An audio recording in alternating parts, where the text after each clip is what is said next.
And I had no idea what I wanted to do next. So I was like, I'll give it like a couple weeks, maybe a month or two to figure it out. And then I realized really quickly that I had been so excited about Praxis. And it had been so clear to me that it was the thing for me to be doing. And I didn't want to go jump into something unless I felt that way again. So I was willing to wait for the right thing. And I had the freedom to be able to do that. So I decided I was going to take a break, unwind, because I was pretty burnt out too. And that I was not going to work again until I found something that was so incredibly clear that it was the right thing, or I ran out of money and I had to go get a job. Yeah. So how long did you intend to take at the beginning? I thought it was just going to be like a couple months at first, but I had no idea. How long did it end up being? It was 8 months. 8 months. Okay. Yeah. So a big thing that I notice people experience is like, there's sort of like this 1 to 3 month period when you sort of just are like, and you're like, just like unleashing a lot of the like built up tension. And just like, I mean, even if you like your job, there's a certain amount of like just staying in worker mode and busy mode all the time.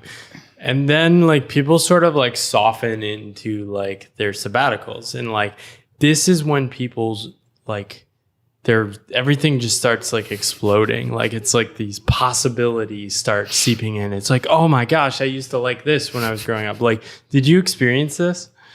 Yeah, actually less than I thought I was going to. Interesting. I thought I was going to, like, I was like, by month 3, I will have like written a novel and I'll be like reading 10 books a day. Well, that's like, common too. People have these ideas that like they're going to accomplish a lot of stuff during their sabbaticals.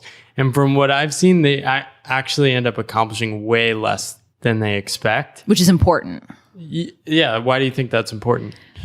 Because for me, it was, and I can only speak to my experience. I'm actually really curious how your experience maps over this. But for me, like the most important thing from the sabbatical was just unlearning all of the stuff that I'd learned when I was working. And some of that was this hyper bias towards productivity. Yeah.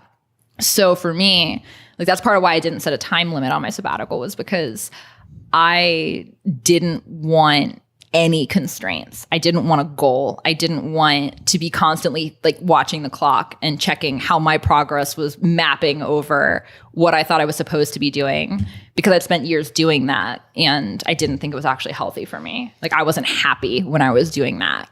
So like I very specifically set the intention that I was not going to have an end date, because I thought that would ruin the whole thing. So for me, I thought that unwinding process was really important, but I'm curious about your thoughts on this too. I think for me, I experienced this sort of deeper connection to myself and this waking up to just a sense of awareness of who I am, how I'm showing up in the world, and like all these scripts I had in my head. Like when you've been doing stuff nonstop, like you sort of convince yourself that like that's what you have to be. And then I think I took like multiple breaks in my first 2 years of self-employment. Some structured, some less structured and accidental. But like when I moved to Taiwan, I had less stuff to do. And I was like walking around and I noticed, oh, I feel like I should be doing something. But that's just it's like the manager in my head, I call it. And it was like, well, like there's nothing inherently wrong with me just sitting in a park and like contemplating and like learning to be okay with that and realizing like that might be one of the most important things in life. In a way that like we just have a lot of shame and like built up ideas of like what we're supposed to be doing that are tied to that. So that was probably the most powerful reflection for me. And this is why I kind of build these chunks into my life now as a way to constantly remind myself, okay, it's not about the doing, it's about the non-doing. Yeah, I think the way you talked about reconnecting with yourself definitely really resonates with my experience too. And that was one of the things that surprised me. Was I thought like my whole intention for the first couple months was to just wake up in the morning and do whatever on earth I felt like. and That's see where I radical. naturally gravitated towards. It kind of was like there were some mornings where I'd be like, I just want to go binge watch Netflix. And I'd feel this real resistance. I'd be like, no, we're going to go binge watch Netflix because that's what you want to do. But a lot of it, like I was just, whatever I'm curious about, I'm just going to go do. And I found myself watching tons of podcasts and reading a bunch of articles online. I thought I was going to read a lot of books. And I ended up going down rabbit holes of different thinkers on Twitter and like Substack and stuff instead, which really surprised me. But it was also really important because when I left Praxis, I thought I was going to go land another startup job. Like I went and joined Y Combinator's jobs board and I started watching early stage startups. I thought some early stage high growth startup was going to be the place for me. Either that or like something in the VC world. Like what I had done for careers with Praxis, like I'm going to go work for the company that teaches people how to build careers and I'm going to go learn from everybody. I decided I was going to do the same thing for startups. And then after a couple months, I realized that I had done absolutely nothing towards that end. And I kept reading about things and getting bored. Like I just didn't care about some generic tech company. Like I know other people are super excited about it, but it wasn't my thing. And really it was all of this, like this intellectual world that I kept dropping back into.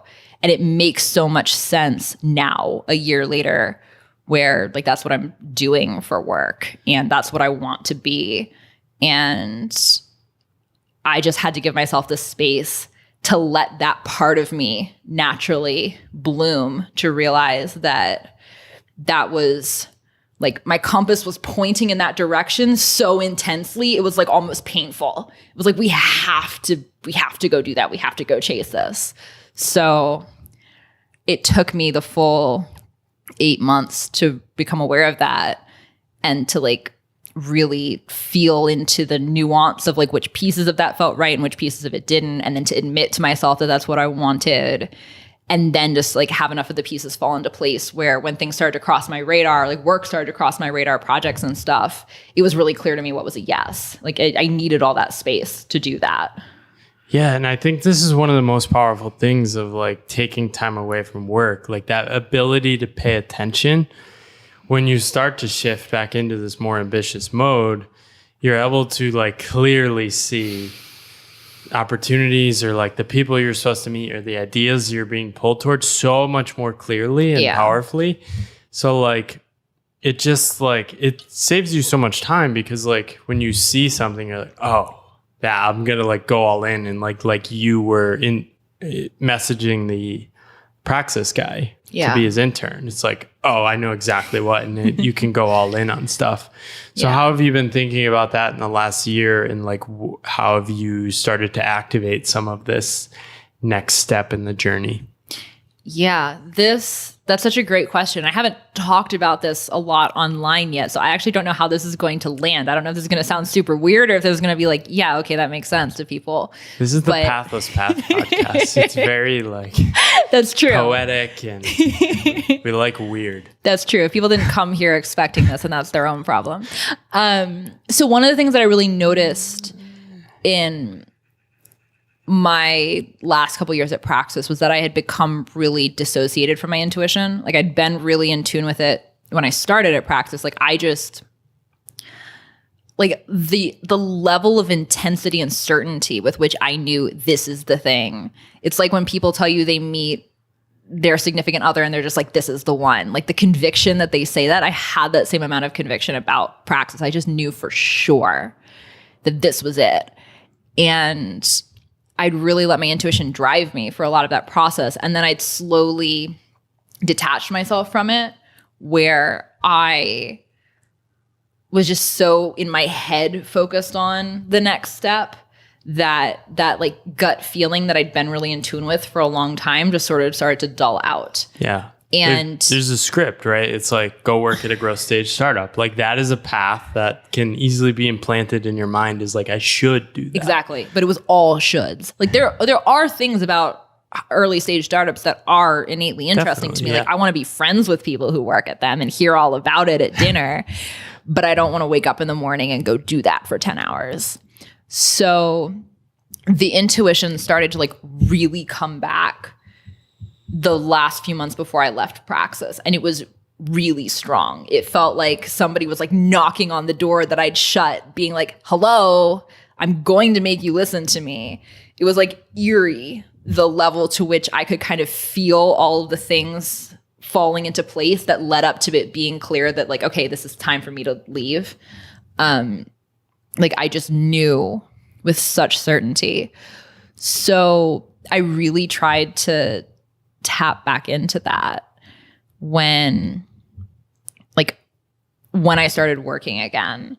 And that's what, like, I really made it a point. And there have been a couple times over the journey over the past year where I've lost it, where I've kind of gotten stuck in either the head or I've been like, well, I want to do this thing. And I know you're telling me that it's not going to work out. So I'm just going to like not listen to you for a couple months and we're going to go try this. And then we'll reconvene and we'll talk about how it went and we'll kind of debrief and go from there.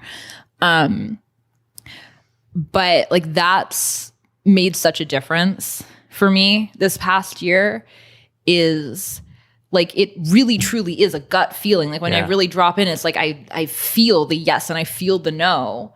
And it's made it really easy to follow this path honestly because it's just so abundantly clear to me what's a yes and what's a no, to the point that sometimes I'll just be like, this is a no. And on paper, it looks like it absolutely should be a yes. And if somebody asked me to explain it, I might not even be able to, but like I know it's a no. So we're just going to trust that. And I feel like the more I tap into that intuition, the easier it becomes to accelerate on the path. Like things just happen faster when you're listening to those initial yeses and nos. And that's made such a difference. If you like that clip, you can click somewhere up around here for the full episode. And don't forget to subscribe to get alerts for full episodes and clips of the Pathless Path video podcast.